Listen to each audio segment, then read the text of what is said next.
Lake Buchanan's up a little. Buchanan hadn't caught a lot of this flood water. It needs a lot more. Lake Travis, on the other hand, look at that. 652.31 is the latest level. It is up at its highest level since May 2011. It is only now 11 feet below its average for the, was that 11 feet? Let me look back at that real quickly.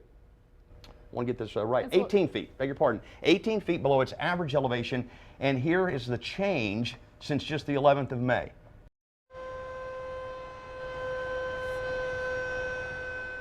Now, a tornado siren sounds like that. In this case, they are warning people down below Starkey Dam, or were today, that they were opening floodgates. That's what that siren was. But that's actually good news, because that flood water is headed all down into Lake Travis, every single drop of it.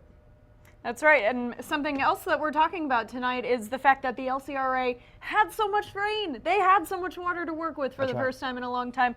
5 floodgates over 3 lakes were able to be opened. Upstream, Starkey Dam and Wirtz dams were opened from Lake Marble Falls and Lake LBJ. As Jim's telling you now, that is good news. We can tell you tonight, all floodgates on all dams have been closed. When they opened Tom Miller Dam earlier, this is what it looks like. The water coming into Lake Austin, or from Lake Austin, pardon me, causing small and dangerous currents on Lady Bird Lake. Watercraft not allowed there at this time. We also, last week, went behind the scenes with the LCRA just to see kind of that central nervous system. They close everything down from that one system all up and down the entire Highland Lake chain. But this is good news that continues to be good news. It comes as a double-edged sword, Jim, but it's at least nice to know that we are seeing some positivity from what's happening with all these flash flooding issues. At least we're seeing enough rainfall now that these dams are having to open. Lake Travis is going to see some serious improvements. Lake Travis is on the way up. That's one of the big stories tonight.